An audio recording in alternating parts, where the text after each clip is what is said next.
What up, YouTube? So today we are going to do a layers walkthrough again, but this time instead of the speed edit version, I'm just going to go through the image and open up the layers and just go through what each layer does and describe why I did it and things like that.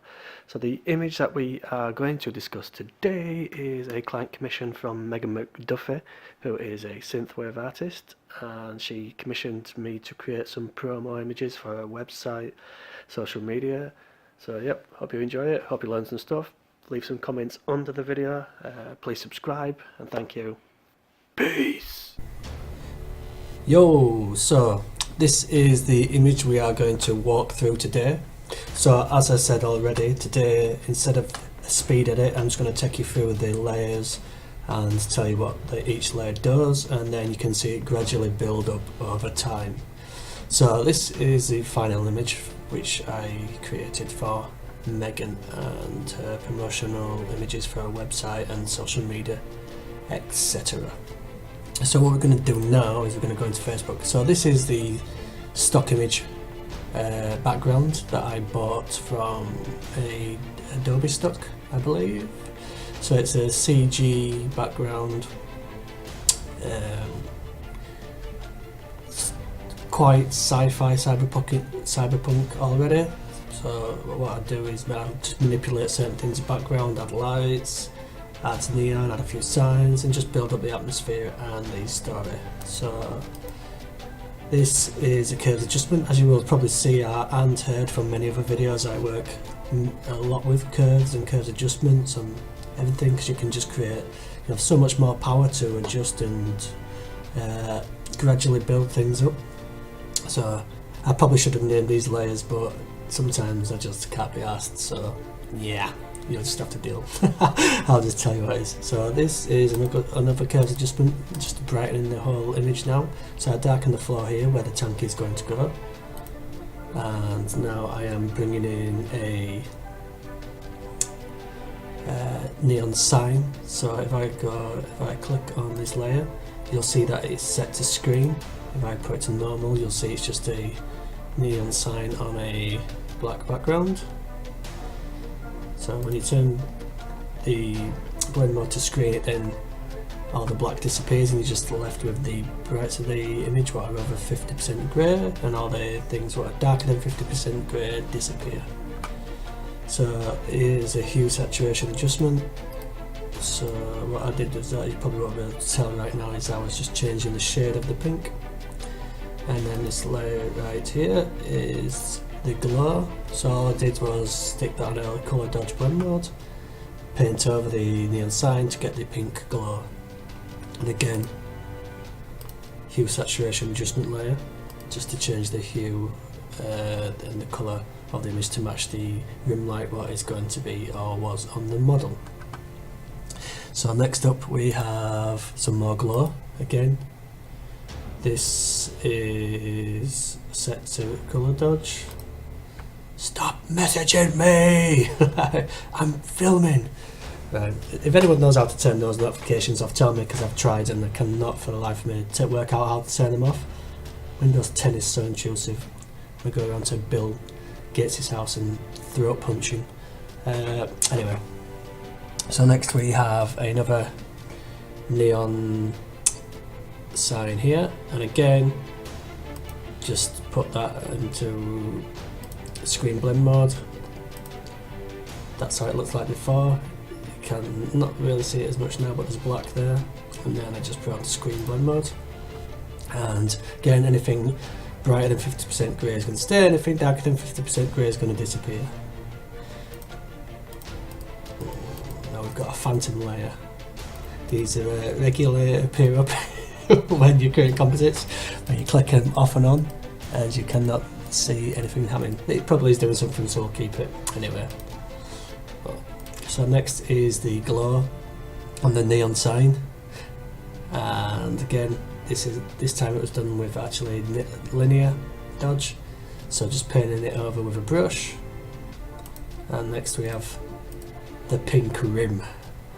I know my friend Jay Coy likes a bit of pink rim. So anyway, so what I'm doing here with the pink rim is I've just been painting it down the side of this building. Obviously you've got the pink light here and it would be bouncing and hitting certain areas on this side. And then again just using hue saturation to change the hue of the colour. So now we're going up and I used a gradient just to add the pink colour to more of this side of the image. And eventually my plan was I was going to have half, like a kind of split tone, half pink, half blue. So again, just using hue saturation adjustment layer to change the hue of the pink. So all these adjustment layers is how you work non-destructively in an image. I hope you all work non-destructively because it's the best way to work, in my opinion. And if you don't agree, then suck me off. I'm only joking. Everyone's allowed their own opinion, but I'm right. So, next we have, oh, this is hair. So this is probably Megan's hair. So when Megan appears in the image, that will be painting the hair on the back of it. So we'll just leave that off for now. Let's go up. So let's just stick on. So here's the tank. So this is the tank of the image which Megan is sat on. And I also purchased this from Adobe Stock. I was looking for futuristic, cyberpunky looking machines or vehicles that I could have Megan on. And what better to have a cyberpunk tank to be sat on. So this is the CG element. So again I used the pen tool to cut all this out, which was a bit of a pain in the ass. And here is there's Megan. Where did she appear from? Ah, there she is.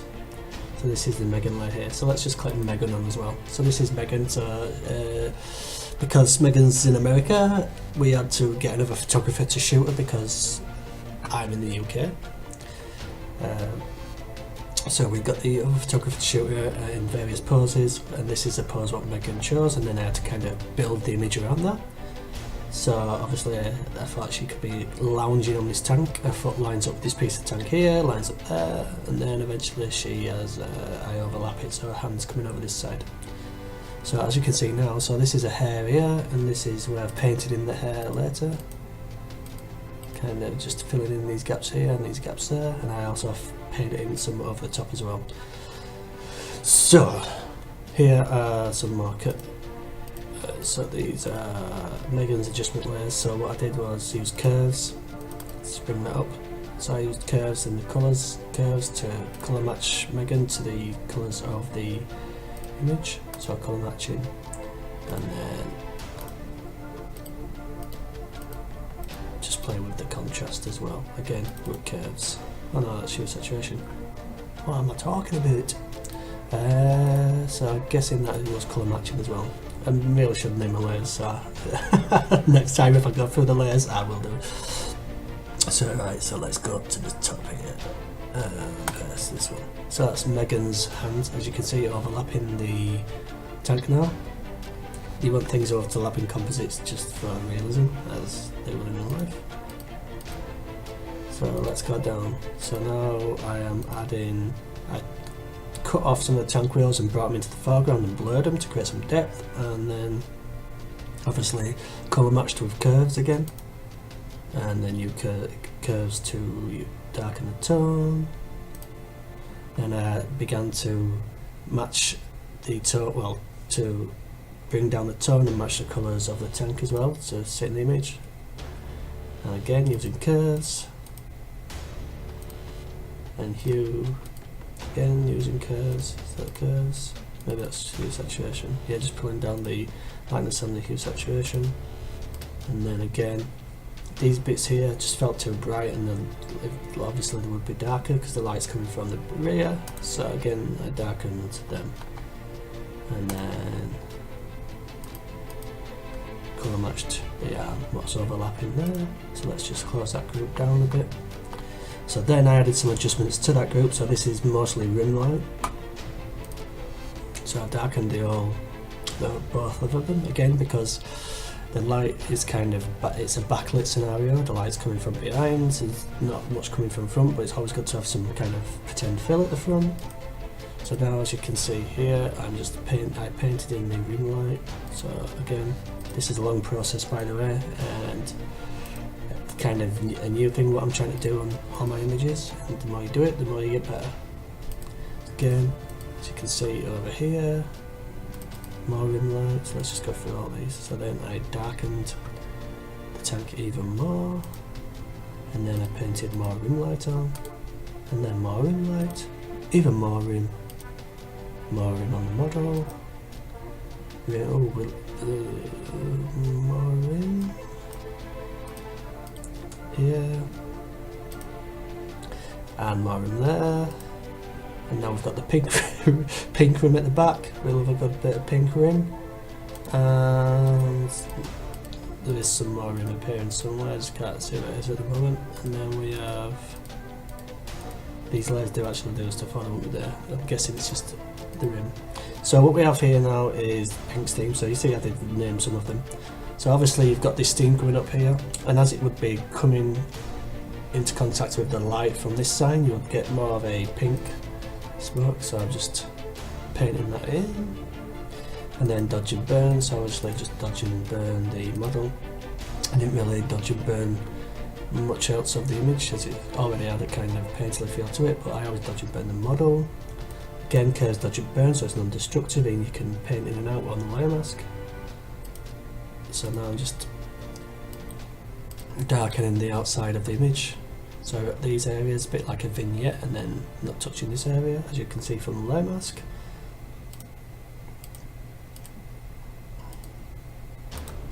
And now brightening up a little bit, adding more contrast. So these are just like playing with contrast just to get the eye to focus on certain areas and add realism to the light, obviously, because we didn't shoot this image is digital art. It wasn't actually shot, so I have to try and replicate how it would look if it was shot under these circumstances.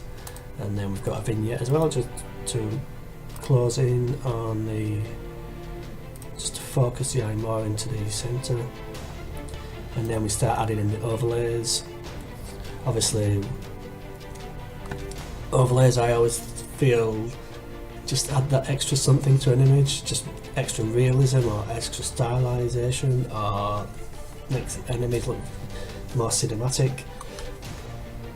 As I've probably mentioned before, RGG, or now known as Pro EDU, do lots of great overlays, and I've used their overlays in a lot of images recently. I think I actually use them in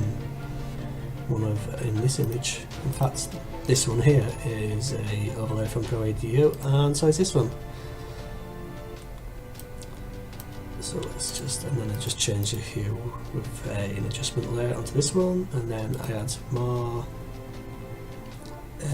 overlays in, again from Pro EDU. Another overlay, this time just gradual, and then add in the, I don't know what these things are called. Some people call them dust spots, or like lens flares, or I have no idea what the official term is, but they look pretty cool. And again, adding them here. Again, these are just, let's change that to a normal, so they're shot against black, and then you just put them to screen. And then just, this was the sharpening of the image, and then I added some light effects to the Walkman here, and you see, just clicking on and off.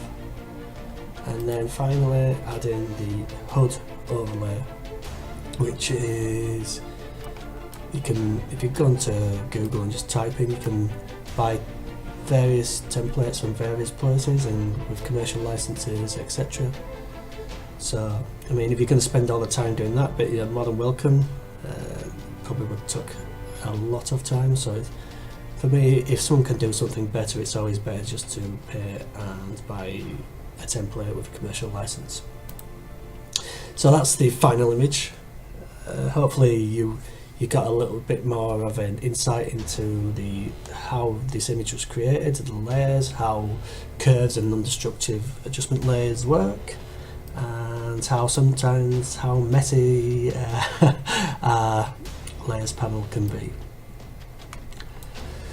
So again, any comments you've got, leave them in the comments under the YouTube video and I will always reply. Feel free to hit me up on social media, and I want to thank you all for watching the previous videos and for leaving comments. I really appreciate it. That's it for this week. Peace!